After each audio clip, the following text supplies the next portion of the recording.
Good evening to everybody. Could you hear me? Yes.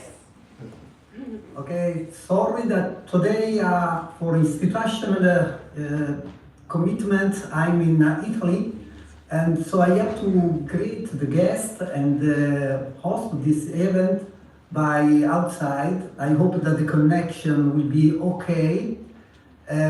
First of all, I would like to read a message of the General Consul Fabrizio Di Michele, who is not coming for a personal reason. So I would like to read his important message. Ladies and gentlemen, while I regret not being able to be present at the Cultural Institute, I would like to convey a warm greeting to the audience and thank all the speakers and their precious contribution to today's talk. A special thanks goes to the Foundation Gramsci and its president, Professor Silvio Pons, which have allowed Gramsci notebooks to be exposed for the first time in the United States here in the Italian Cultural Institute. Antonio Gramsci is a quintessence of the intellectual of the 20th centuries, very well known and influential for his neo-Marxist theory, but more broadly for his quite original and eclectic philosophy. When he was imprisoned by the fascist regime in 1926, his prosecutor apparently said, "We must stop this brain from functioning for 20 years.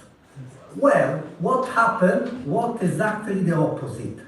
Since during these 11 years before his premature death in 1937, he produced an impressive number of essays, the so-called notebooks, all beyond 3,000 pages, developing many different philosophical and political concepts, able to influence the political theory during the last century. As a matter of fact, his contribution has been recognized both from the left and the right wing of the political spectrum, notably in Europe. I would like to congratulate the Italian Cultural Institute, in particular its director, myself, for this exhibition, which is part of a broader initiative which will see numbers of experts gathering together at the Casa Italiana of NYU in 2 days. Buona serata a tutti, Fabrizio Di Michele. So, this was the message of our General Counsel. I would like to join him to thank the speakers tonight. I just remind that we will have Silvio Pons, President of Fondazione Gramsci, David Forgash, Zerilli Marimò, Professor of Contemporary Italian Studies of New York University, Kate Cahan, Professor of Anthropology at CUNY Graduate Center at College of Staten Island, and Brendan Hogan, Clinical Professor, Liberal Studies, New York University. Thank you very much for coming at the Cultural Institute. Most important, thank you, the Fondazione Gramsci, to bring 4 of these notebooks. I think it's very important for the Cultural Institute to showcase this document that come from the past but have some special meaning even today. The 4 notebooks that we are exposing today for more than a month will be in the Institute, focus on one particular aspect of the Gramsci notebooks, is Americanism, or better to say Fordism, from Henry Ford, the founder of the automobile Ford in US, the company that at the beginning of the 20th century was built in Detroit, the biggest factory in the world, and it was his theory was about mass production and how this mass production could make the world better. Gramsci, who has never had the chance to come in the United States, was fascinated by Fordism, and he was reflecting about the theory of Henry Ford, of course, about his perspective, Marxist, communist perspective, to try to turn for this means something better for the workers. But better than me, that will be explained by the speakers. And so without any other hesitation, I would like to give the floor to, I think, the first speaker, that is Silvio Pons, Presidente della Fondazione Gramsci. Grazie a tutti, buonasera.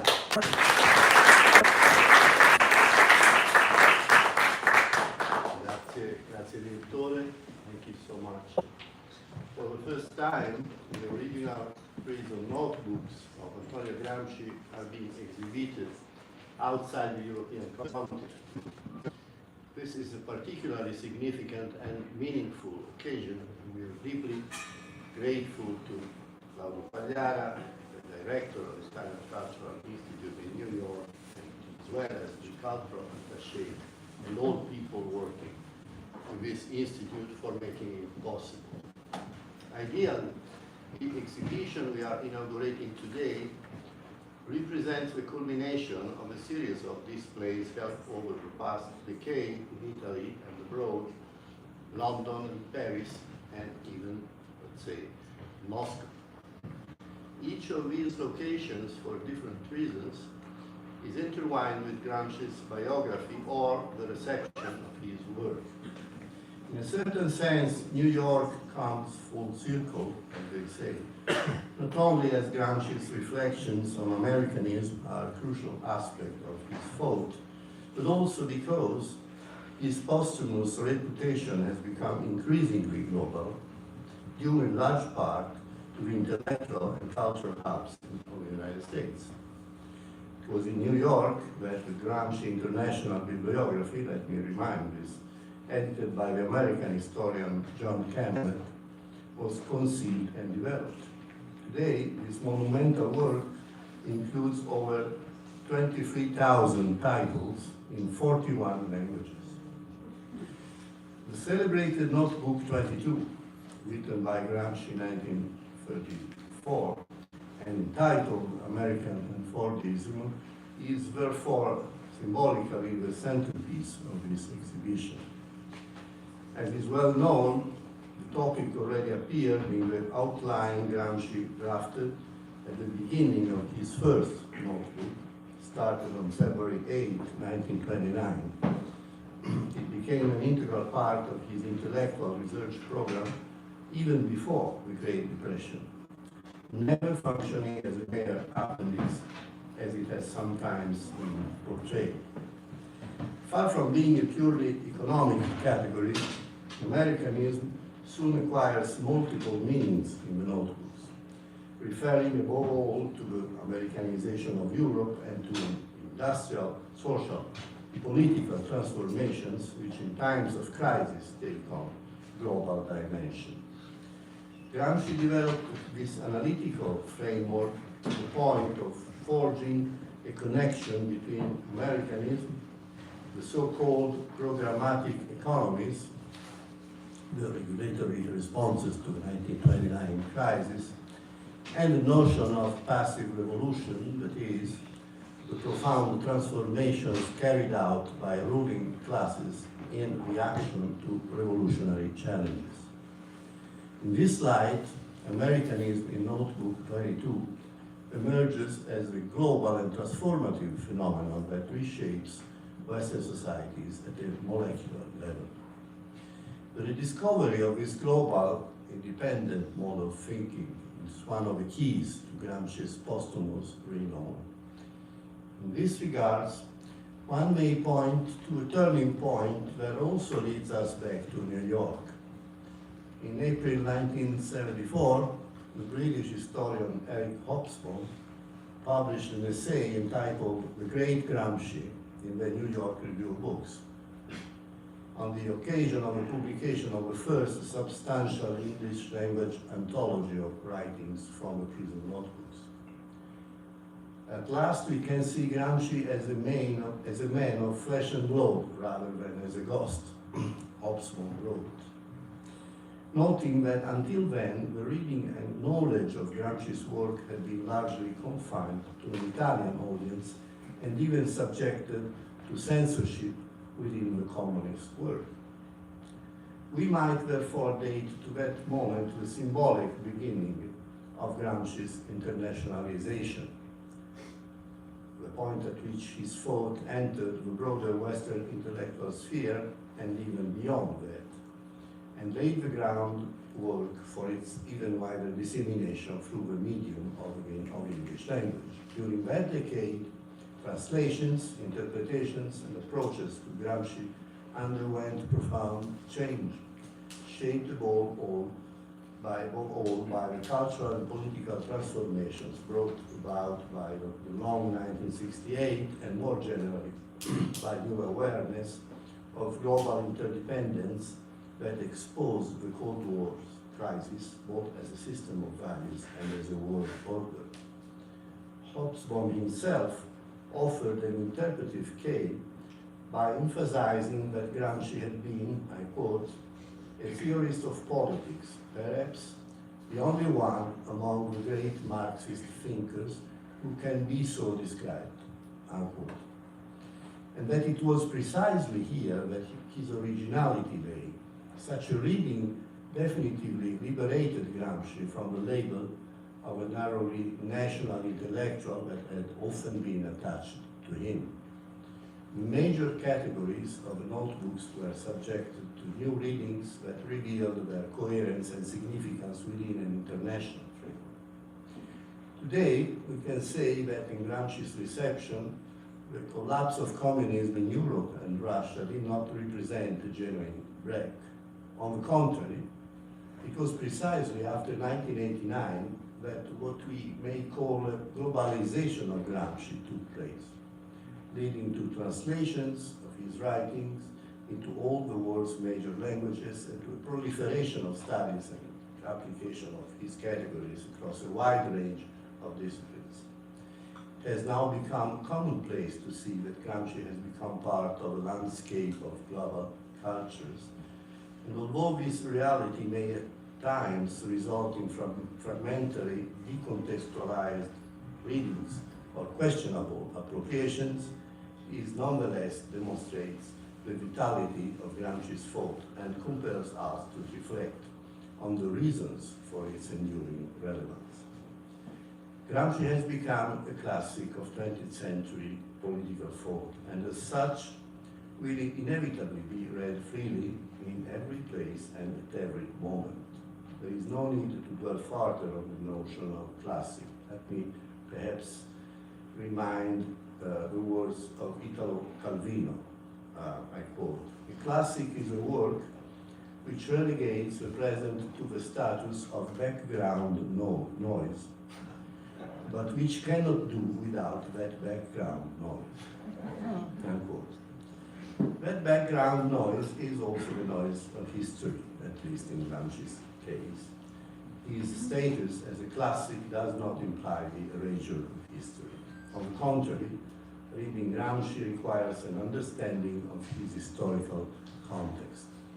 The theme of this exhibition, to my mind, offers a significant example of this approach and raises questions about the relationship between past and present, in this case about the origins and legacy of the American century, as well as about the interaction between European and American cultures. Thank you very much.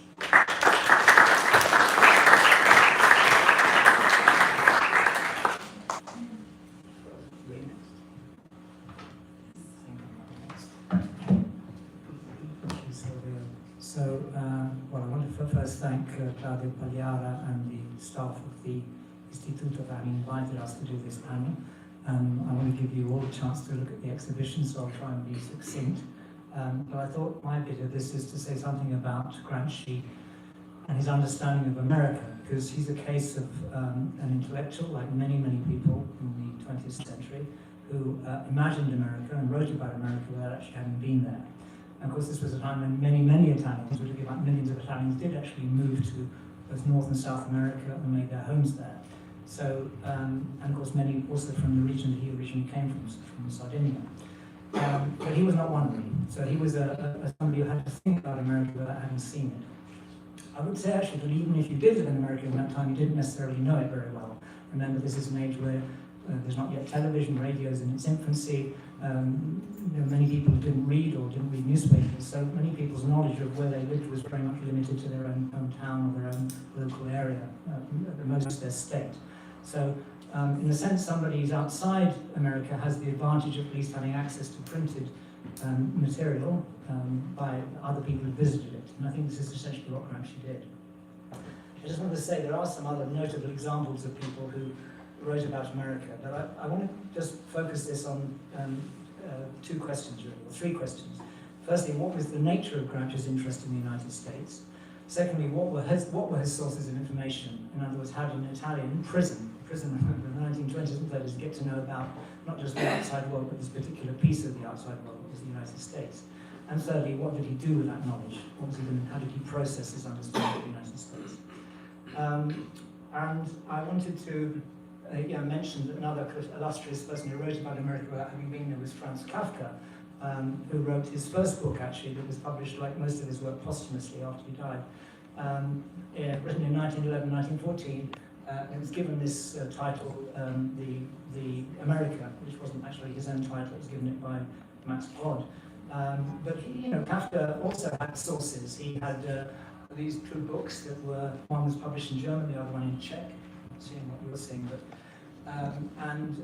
one of these books contained photographs, classic images of America. It's full of photographs. So Kafka had available, in a way more than Gramsci did, a number of visual sources as well as written sources about America. Also, there were Italians who wrote about America or visited America. There was, of course, Cesare Pavese, another writer like Elio Vittorini, born roughly at the same time in the first decade of the 20th century, who wrote about America, was enthusiastic about American literature, but never visited it. So there's a big kind of presence of America in the intellectual culture of Italy, full of people who never visited it. Some people did. Emilio Cecchi was one of them, essentially a conservative intellectual who visited America and wrote this kind of horror report about what it was really like. Of course, some of the things he reported were factually important, about lynchings and about racism in America, which the enthusiasts of America didn't really cover so much. But he was an older generation. And in fact, what's interesting, I think, in the 1930s, or 30s and 40s, in other words, after Gramsci's death, is there was a kind of generational split. The older generation, like Cecchi, tended to be more conservative and more critical of American society. This was mass society. It was a kind of decline of sort of individual freedom. There was massification, mass production, a kind of second-rate or third-rate culture exemplified by the movies, and they were very dismissive of this. It wasn't, as good as the rich heritage of European culture. Whereas the younger generation, the people born, after 1900 or 1910, particularly those born in the 20s, became very enthusiastic about an America that had absorbed largely from the movies and from popular culture. So I think there is that generational split. Gramsci, of course, is neither of these. Gramsci was born in 1891. He was in prison from 1926 onwards. He was in prison for 8 years, and he died, after having been released, but not being really well enough to move in 1937. So he's kind of trapped in this bubble of prison where he has to get information about America from these written sources. And the sources he used were not this one particularly, but not this one. But there are many, many books published in France, in particularly in 1927. 4 of the books he refers to were all published in the same year by French journalists or scholars who visited America and came back with these written reports on it. So his sources were largely French. There was one other source that was important, which was German. Gramsci in prison, as well as writing his own original notes, did a number of translations from various languages. And one of the notebooks of translations, which is actually on display out there, consists of a translation of an issue of Die Literarische Welt, the German literary periodical in 1930, which is entirely about America. So he also used that as a source for understanding what was going on. He also read novels, American novels in French translation, famously Sinclair Lewis's Babbitt. So he is forming his idea about America from these written sources. Fordism, which is I mentioned this one as well, this is kind of partly just to show this kind of right-wing appropriation. Hergé, which is the pseudonym of Georges Remy, the Belgian with fascist sympathies in the 1920s and 30s, wrote a number of kind of these Tintin books, Tintin. The first was Tintin in the Land of the Soviets, which is of course very hostile to Soviet communism. The second one was Tintin en Amérique, Tintin in America, where it's essentially got this kind of negative image of gangland violence and this kind of dystopic mass production. There's a piece where Tintin is enticed into a meat factory where a cow goes in at one side and comes out as a set of cans of corned beef. And the guy kind of pulls the trap door and makes him fall in, and he almost goes through the system and he comes out barely alive. Which in some ways is very funny because it replicated in that famous scene in Chaplin's Modern Times, where he also falls into the machine and comes out, well, actually gets pulled back again alive. And that, of course, is a kind of dystopic critique of Fordism done by Chaplin in 1936. So, American and Fordism. It's one of 16 topics that Gramsci says he's going to write about in the very first notebook, 1929. You can see it highlighted there. And so he knows already, 1929, just a few months before the Wall Street crash, he's going to write about America and Americanism. And then he collects, as Silvio Pons was just saying, these notes and revises them in a special notebook of 1934 called Americanism et Fordisme, which we also have on display outside there. And I think the thing that interests me is that Gramsci was actually quite good at interacting critically with these sources. So the sources gave him various takes on America, partly critical, partly informational. Gramsci was able, I think, intuitively, and also with his knowledge of the world that he'd grown up in, and remember that was both the Sardinia of his childhood and adolescence, and Torino, where he spent 10 years as a student and an activist and a socialist, and then the Communist Party. He can sort of read America through the lenses of these worlds he grew up in. Particularly, I think, Torino, because the Fiat factory, which is founded in 1899, the director of Fiat, Giovanni Agnelli, goes to the Ford factory in Highland Park in Michigan and actually says, oh, we're going to bring back that model of mass production. And he actually replicates that in Lingotto, the new Fiat plant set up, I think, initially 1915-16, finished in the 1920s. So there's a kind of Fordism already in Italy. Gramsci is also, I think, interested in these writers, these French writers, who say that that Fordism and mass production isn't just a way of organising industrial production. It also creates a whole social and cultural world around it. It creates a morality. It creates an ethos. It motivates workers to work hard because you give them high wages and you somehow buy them into the system. So what Gramsci, I think, wanted to do as a writer on Fordism, to say, how can we, as communists, because he was in the Communist Party, part of the Communist International, how can we, as people on the left, take the best things about this system, this rationalised form of production in series, and make sure that it somehow can be controlled by the workers and not by the bosses. So, you know, he liked the rationality and the efficient organisation of industrial production. What he didn't like was the way it was used as a means of oppressing the working classes. That's pretty much it. I mean, here's an image of the Ford factory. Extraordinarily, there's 12,000 employees already there, working there in 1913. And if you look at this Ford Motor Company film that was made in 1923, which we're going to be showing at the conference that we're having on at NYU on Friday and Saturday.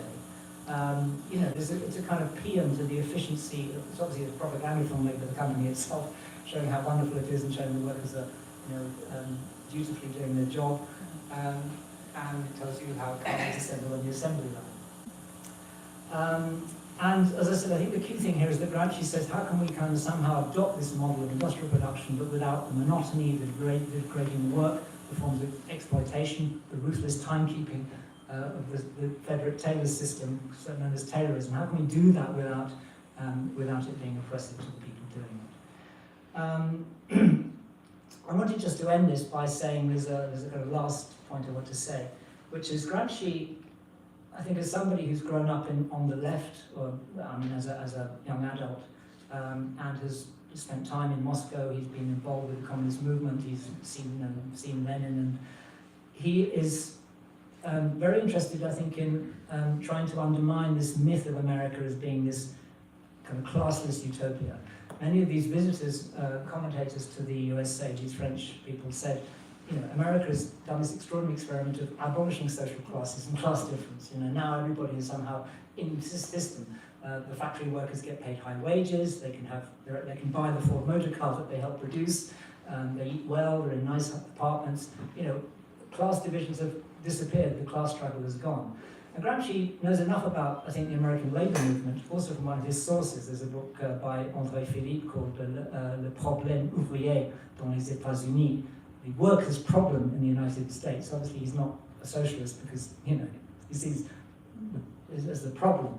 He says the workers' problem can be manifested by the many, many problems of the labour movement. And he gives this brilliant analysis of the American labour movement, all the different trade unions and the different locals and so on. So Gramsci knows that there's a very active labour movement in the United States, very, very severely repressed, sometimes by the police or by military force, but he knows that the labour movement is very strong in the United States. So he can cut through this idea that America is this kind of classless utopia and says, okay, we need to get a better understanding of the real America. So this man, just to end on this point, living in a jail cell in southern Italy, reading these literary sources and these other sources, these journalistic travelogues, manages to form an idea of America that is well-informed, critical, dismissive of most of the utopian visions produced by the enthusiasts, but also dismissive of the negative kind of stereotypes about America produced by people who see it only as kind of a mass society that's going into some kind of cultural ruin. And in the middle of that, he produces, I think, a very, very contemporary, really, understanding of how a society works. So I will end on that point. Thank you.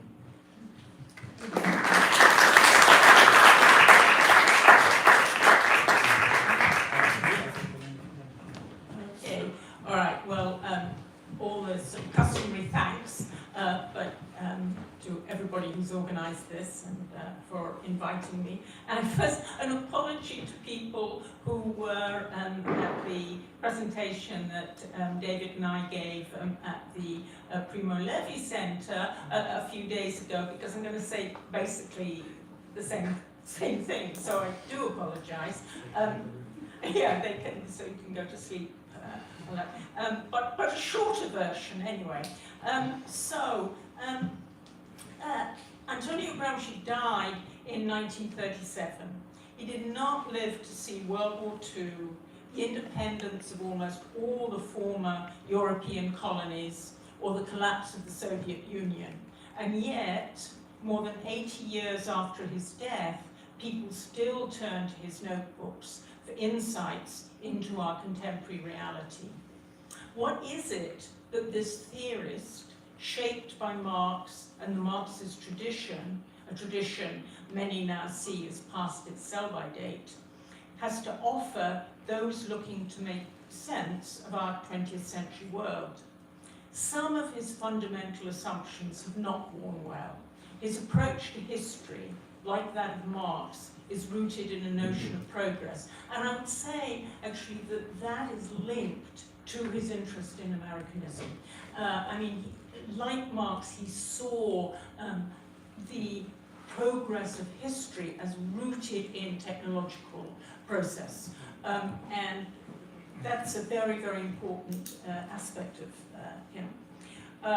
From the vantage point of 2025, it's hard to maintain a belief that history, however many twists and turns it may take, is nevertheless being driven forward by any unidirectional progressive force. Gramsci also assumed, again like Marx, that the fundamental motive power for progressive social transformation lay with industrial workers concentrated in massive factories. The hydra-headed capitalism that now structures so much of the globe is a very different beast from the capitalism of Ford and Fiat.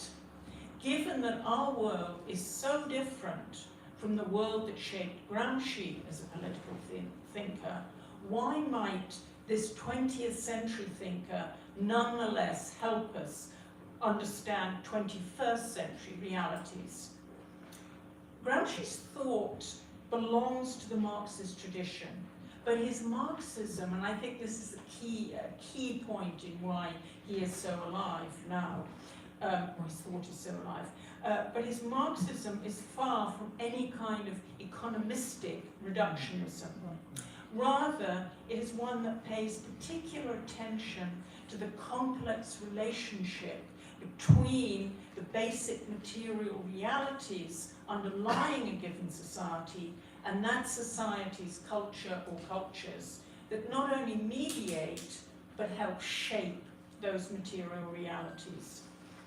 What it provides in prison notebooks is not templates that we can simply apply to the contemporary US, but a perspective that helps us ask the questions that will help us gain a better understanding of that contemporary reality. And a key reason for this, I would argue, is the openness of his Marxism. Gramsci's Marxism is resolutely undogmatic. It is the flexibility and openness of his Marxism that give it life and continued relevance. In making sense of the world around us, he stressed, we cannot simply force the world in all its unpredictability into our ready prepared theoretical boxes. Writing, as he wrote, quote, reality is teeming with the most bizarre coincidences, and it is the theoretician's task to translate the elements of historical life into theoretical language, but not vice versa, making reality conform to an abstract scheme. Reality will never conform to an abstract scheme, unquote. Gramsci certainly uses broad theoretical concepts such as the state, civil society, the working class, but his concern is with their highly variable existence as concrete realities in particular times and places. This insistence that such terms may identify a particular terrain but cannot give us the details of its topography is why the definitions of the state, civil society, and so on that we find in the notebooks continually shift depending on the specific context. The point is that it is up to us as analysts to do the work of mapping the unruly realities we confront as they exist in any particular historical moment. At the moment, for instance, and this is the point really on which I'll end, at the moment, for instance, there's a lot of debate in the US about whether the US, and elsewhere, about whether the US is sliding or indeed hurtling towards fascism. This, for me, is not the most useful question. Trump's America is not Mussolini's Italy or Hitler's Germany. If we want to understand the nature of the authoritarianism that seems to be taking hold here, the question is not whether or not it fits within a theoretical box labeled fascism. Rather, we need to examine, for instance, precisely what new powers the Trump regime is attempting to claim, the tactics he is using, the degree to which he has been successful, and so on. And beyond Trump himself, what are the forces shaping and enabling this project to make America great again? A project that contains many, often contradictory strands. And to whom does this project appeal and why? The prison notebooks do not provide us with ready-made answers to the questions we confront in our turbulent times. But Gramsci's approach to understanding the troubled times he confronted, a time like our own when far from progressing, history seems to be marching backwards, provides us with a model of the kinds of questions we need to ask. Thank you.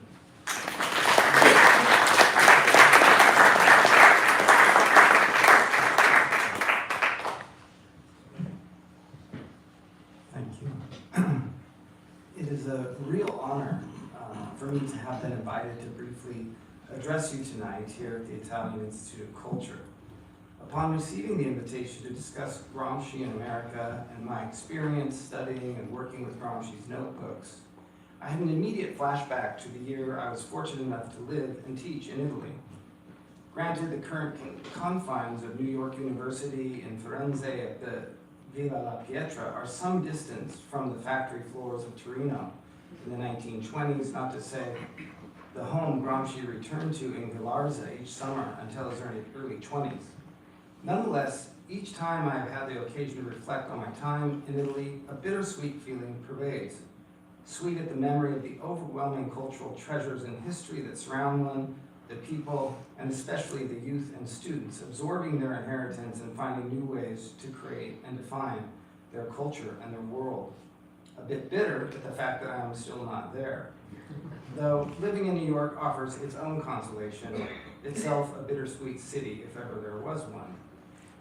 My own history with the prison notebooks came rather late because graduate curriculum in higher education and philosophy in the United States offers no required or specialized courses in Gramsci's writings, and the doctoral dissertations in philosophy focusing on these texts or taking up his insights are actually quite sparse. This is changing slowly. Though I attended the New School for Social Research and had spent a good deal of time in intellectual traditions adjacent to, and in some cases stemming from the same roots as Gramsci's, the social sciences and other humanities in the United States have been much more attuned to the richness and depth of his writings. And thus, it was not until I had the occasion to begin the not insignificant undertaking of all of the volumes translated into English that I experienced a shock of resonance with respect to the main figure I had focused upon in my work, the US philosopher John Dewey. Perhaps it was the rhyming of history at the time with the Great Depression in the shape of the 2008 global financial crisis that especially intensified this resonance, as well as the gathering anti-democratic forces that are seeing what one can only wistfully hope is their full expression now in the US and abroad. Dewey's writings in the 30s echoed Gramsci's own in several registers, and I was especially struck how both included in their political analyses the cultural and social dimension of how our sensibilities are shaped, the inclusion of the people in a process of education as to the interests of the community, and that these community interests would be significantly constituted through the public articulation of the people's judgments, experiences, and struggles. This emphasis on the democratic formation of common sense had some differences, of course. Gramsci famously asked of the only full-blown and now globally recognized philosophical tradition or school born on United States soil, pragmatism, quote, "But what have the pragmatists accomplished besides helping to create the Rotary Club and supporting every backward conservative movement?" Close quote. Had Gramsci's reference point been Dewey's writings on democracy and education from 1916 or Reconstruction in philosophy from 1919, for instance, as opposed to William James, who had been mistakenly taken to be a friendly American voice by Gramsci's political foes in Italy, perhaps a rapprochement might have taken place. More recently, however, philosophers and political theorists in the US have begun a second wave, I would call, of encounter with Gramsci after an initial explosion of interest in his translated work, thanks in no small part to David and Kate's work. Significantly, thinkers who have spent decades interpreting the structural issues of political economy through lenses grinded by thinkers of the Frankfurt School tradition have turned to Gramsci for alternative ways of understanding and addressing the political and economic crises which we now face. Nancy Fraser, a leading American philosopher at the New School for Social Research in particular, has invoked a variety of Gramsci's concepts throughout her work, updating his notions of hegemony and common sense to occupy a privileged place in her most recent writings. Indeed, one of her recent books is titled with a quote from Gramsci, "The old is dying and the new struggles to be born." In this, she provides a picture of the last few decades of global politics, specifically focusing on the US, but not only there, on political economic crises and what they have generated in cultural, environmental, and democratic terms. Alongside Fraser, there are multiple examples one could cite as to the relevance of Gramsci in relation to our present and in illuminating it, interestingly, on both the right and the left. To close with a personal note, and perhaps a lesson for our own time, I wouldn't discount the closeness of Gramsci's thought and practice with the workers, especially in Torino, as a source of instruction. As someone who spent 9 seasons in a food processing plant in a small town in the Pacific Northwest, working with migrant Mexican workers, it seems to me the question of how we articulate an inclusive vision that meets the interest of all who make our daily life possible, all those workers, for instance, termed essential during the recent pandemic, remains one Gramsci can speak to in profound ways here in the US, not just in higher education, but far more broadly. Thank you.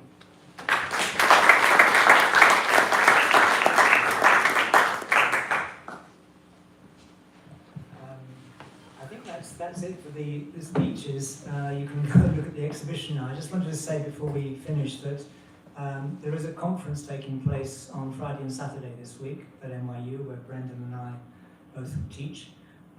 It's at the Casa Italiana of NYU, which is on 24 West 12th Street. If you look on the Casa Italiana website, you'll find the full program of 2 days. All of us, the usual suspects, are going to be there, and 20. Say something different. 20, I would say something different. And there's, I think, 21 scholars, but there's also a film program. We're showing these Ford films and some Fiat films. We're showing a bit of Charlie Chaplin's Modern Times. There's a panel about an art installation that took place in the Bronx in 2013 called the Gramsci Monument. So we try to make it not just one scholarly paper after another. So if you're interested in finding out more about Gramsci, do come along to that on Friday and Saturday. It's completely free and open. Okay, and enjoy the exhibition.